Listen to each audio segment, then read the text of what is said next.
In this demonstration, we're going to do what's called a run chart. We're going to plot overall satisfaction data to see if there are any interesting patterns over time.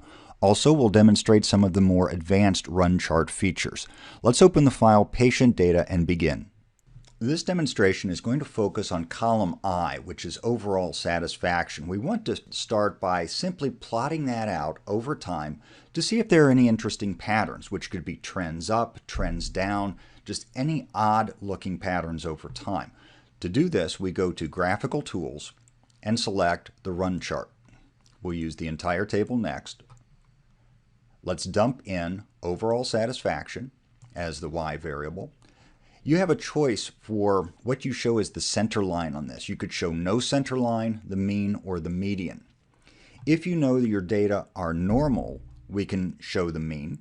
If you suspect that you have some outliers and your data is significantly non-normal, you might show the median. In this case, we'll show the mean. The nonparametric runs test is something you can learn about in more advanced training. For right now, we don't need it, so we'll turn it off and punch OK.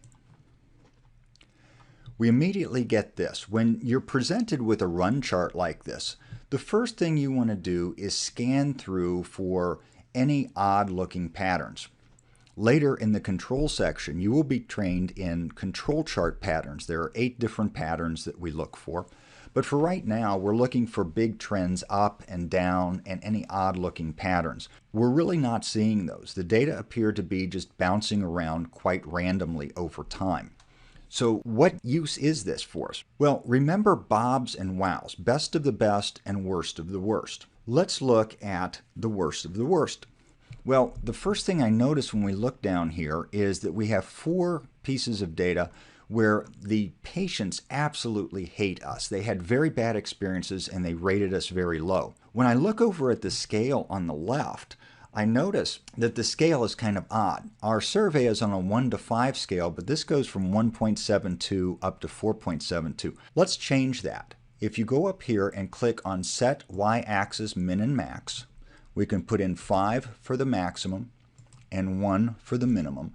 And now this will scale to perfectly represent our survey. We still have these 4 points at the bottom.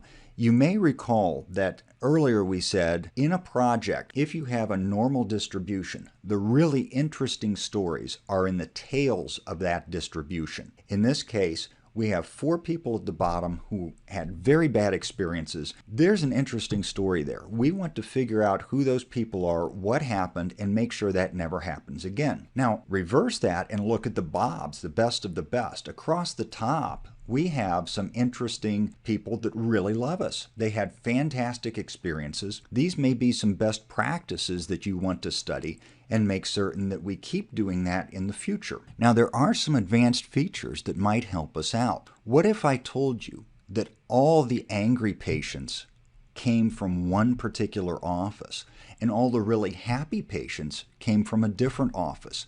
Would that be of interest in your investigation and how you proceed? I think it would. Now, I don't know that for certain, but there is a way that we can find out very quickly. Number 1, if we recall the last dialog box, you'll notice that a typical run chart does not allow for a stacked column format where we can break out and have multiple lines on one graph. That's okay. We'll cancel that. What we ultimately want is a graph that is going to have one line on the chart for the Main Street office, 1 for South Avenue, and 1 for Mall Park. And then we can compare and contrast. In order to get that, we go back to patient data, and we're going to have to unstack overall satisfaction by office. We learned early on that's a very simple thing to do. Go to Data Manipulation, Unstack Columns, Entire Table next. We choose Overall Satisfaction as Y, Office as the X, and when you punch OK, you immediately get unstacked columns of satisfaction scores. Now the software is ready to create the graph we talked about. Simply go to Graphical Tools, Overlay Run Chart is right under Run Chart. We select that, Entire Table next. We will dump in all of those and hit OK. Now, quite honestly, this chart gives us a headache just looking at it. But back off for a moment and try to see what it is telling us. Take a look at this band across the bottom. First, if you want to change the axis, we can do that. I'm going to double click on the axis, and where it says minimum, we'll put 1. Where it says maximum, we'll put 5. So now we're properly proportioned. But look at this band across the bottom. 3 of the 4 really upset patients came out of the Main Street office. That's kind of interesting. That helps in our diagnosis. Look at this band across the top. Most of the really happy patients are coming from the South Avenue office. This helps direct your investigation.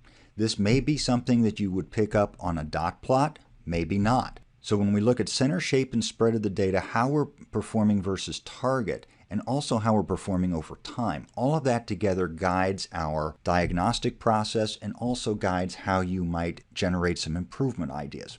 Let's move back to the course and have you try a very simple run chart on your own.